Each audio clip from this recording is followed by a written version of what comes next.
여섯째 날, 당면한 문제의 근간이 무엇일까요? 3번. 어떤 목사의 글입니다.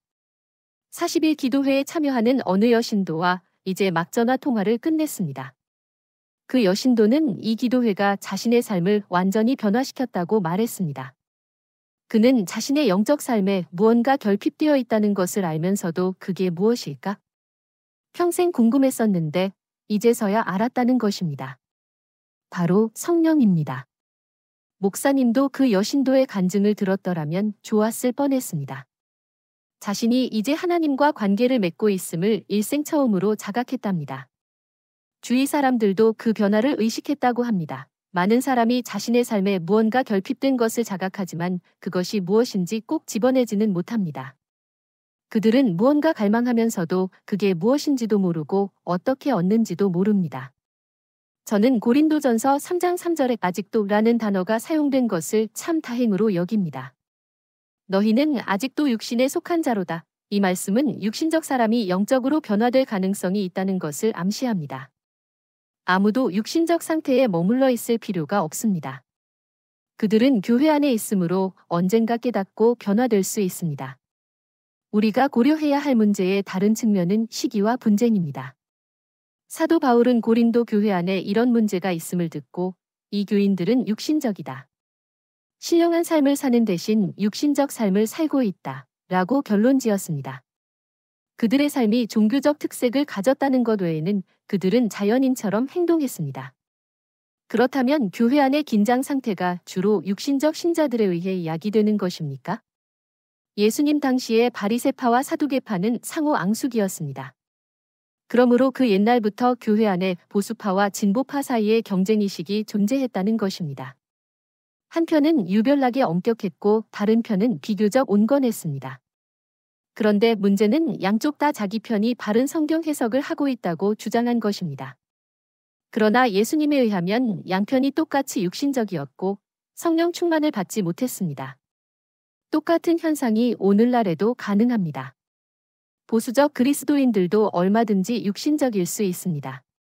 불행하게도 오늘날 사람들은 그들이 신봉하는 보수주의나 진보주의라는 잣대를 가지고 자신이 관찰하는 사물을 판단하려는 경향이 있습니다. 이들이 서로 상대편의 기대에 미치지 못할 것이 자명한 이치다 보니 이들은 서로 자기 편이 옳다고 느낍니다. 성경이 우리를 육신적 혹은 영적으로 분류한다는 것을 알아야 합니다. 그러므로 성경적 기준으로 사람을 헤아리는 게 옳을 뿐 아니라 자신의 유익을 위해서도 이것이 최선입니다. 하나님의 명쾌한 해설이 갈라디아서 6장에 있습니다. 사람이 무엇으로 심든지 그대로 거두리라. 자기의 육체를 위하여 심는 자는 육체로부터 썩어질 것을 거두고 성령을 위하여 심는 자는 성령으로부터 영생을 거두리라.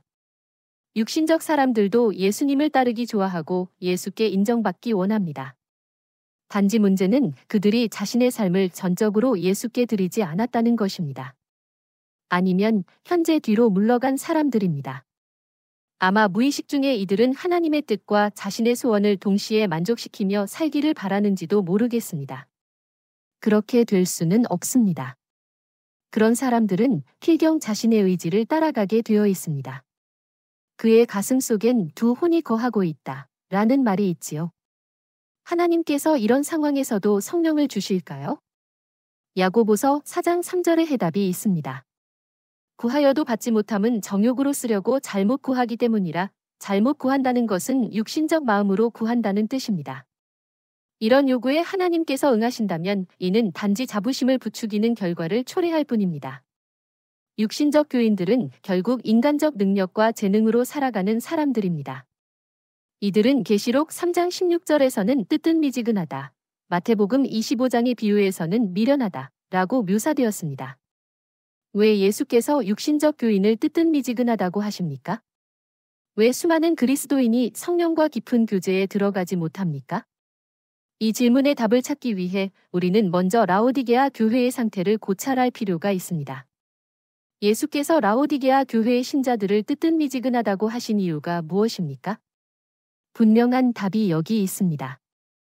볼지어다 내가 문 밖에 서서 두드리노니. 예수께서 신도들의 삶의 중심에 계시는 대신 밖에 계시다는 것입니다. 예수께서 바깥 문 앞에서 계십니다. 안에 들어가시지 않는 이유는 무엇입니까? 초청을 받지 못한 것입니다. 예수님은 우리의 자유의지를 존중하시기 때문에 억지로 들어가시는 법이 없습니다.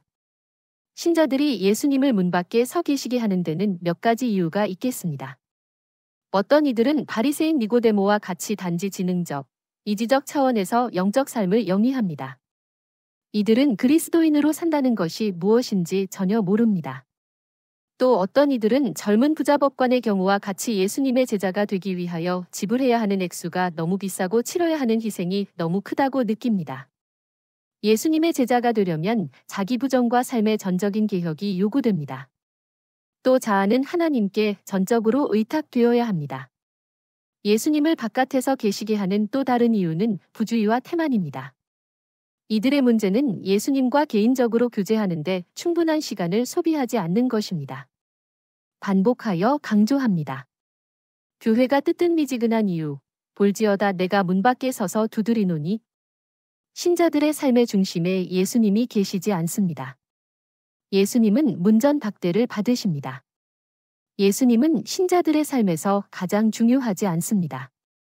이로 보건대 라오디게아 교회의 뜨뜻미지근한 상태 역시 신자들과 예수님과의 개인적 관계와 결부되어 있음을 알 수 있습니다. 라오디게아 교회의 신자들이 예수님과의 관계를 제외한 다른 면에서도 똑같이 뜨뜻미지근함을 보이는 것은 아닙니다.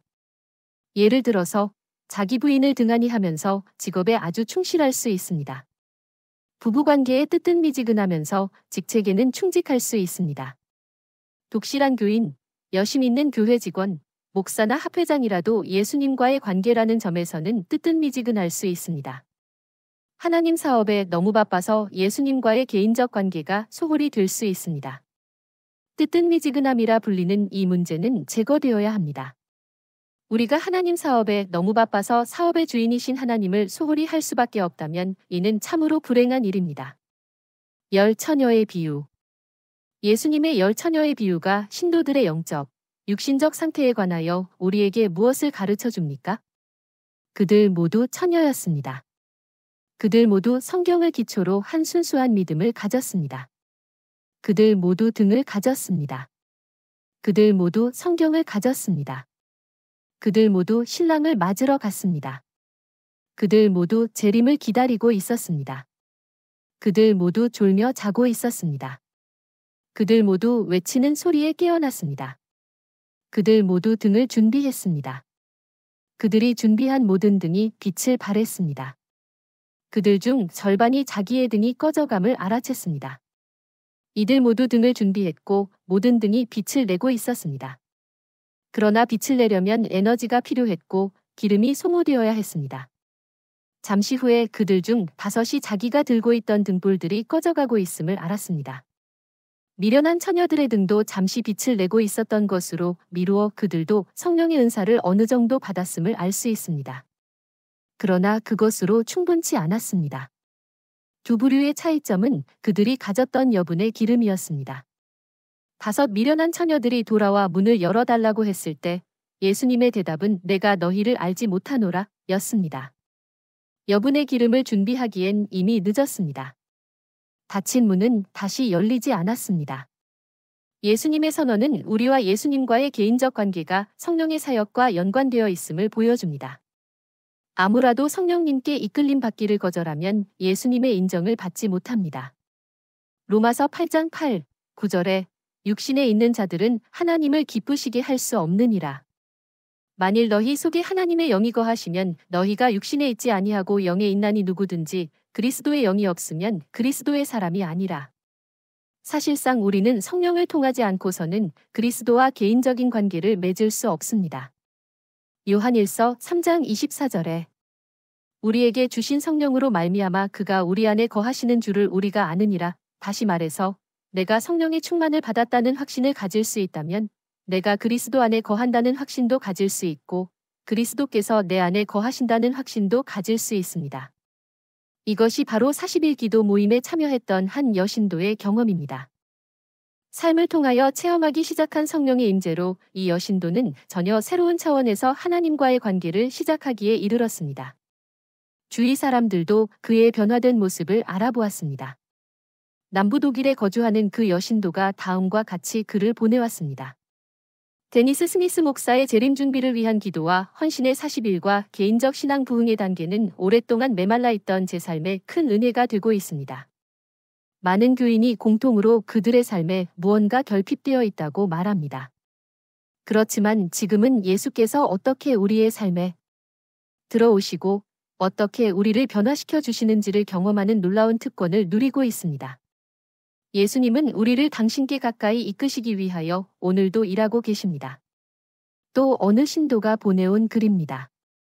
개인적 신앙 부흥의 단계는 저에게 지대한 감화를 끼쳤습니다. 열처녀의 비유에 관한 장과 특별히 로마서 8장 9절에 누구든지 그리스도의 영이 없으면 그리스도의 사람이 아니라 라는 말씀이 저에게 큰 충격을 주었습니다. 과연 제 안에 성령께서 거하시는지, 과연 성령께서 제 안에서 역사하시는지에 대해 자신이 없었습니다. 왜냐하면 저의 삶에 성령의 열매가 결핍되었다는 마음의 괴로움이 제게 있었기 때문입니다. 이 책을 일독하고 난 이번 안식일 오후에는 말로 형용할 수 없는 슬픔이 저를 제압했습니다. 그래서 저는 이 책의 성령 충만을 확신하는 기도에 모델 기도문을 다시 읽었습니다. 즉시 제 마음에 성령을 받고 싶은 강한 소망이 일어났습니다. 제가 성령을 받으면 제 삶에도 변화가 일어날 수 있을 것입니다. 이 책이 제게 너무 소중합니다. 감사합니다. 육신적 그리스도인들은 그들의 삶에서 뜨뜻미지근한 상태가 제거되지 않는 한 영생을 받을 수 없습니다. 이것은 비극 중의 비극입니다. 로마서 8장 9절 후반부에 누구든지 그리스도의 영이 없으면 그리스도의 사람이 아니라 라는 말씀을 기억합시다. 이제 말씀을 정리해 보겠습니다. 영적 신자와 육신적 신자 간의 핵심적 차이점은 성령과 관련이 있습니다. 영적 그리스도인은 성령의 충만을 받았습니다. 육신적 그리스도인은 성령의 충만에 온전히 미치지 못했거나 아예 성령의 충만을 받지 못한 사람들입니다. 혹시 독자 중에 자신이 육신적 그리스도인이라는 사실을 깨달았다면 노하거나 좌절하지 마시기 바랍니다. 하나님께 해결책이 있으니 곧 성령입니다. 어떤 기독교 모임에서는 성령의 중요성이 지나치게 강조되는가 하면 다른 모임에서는 오히려 성령이 등한시되고 있습니다. 하나님께서 여러분을 저로나 오로 치우치지 않는 성경적 정도로 인도하시길 바랍니다.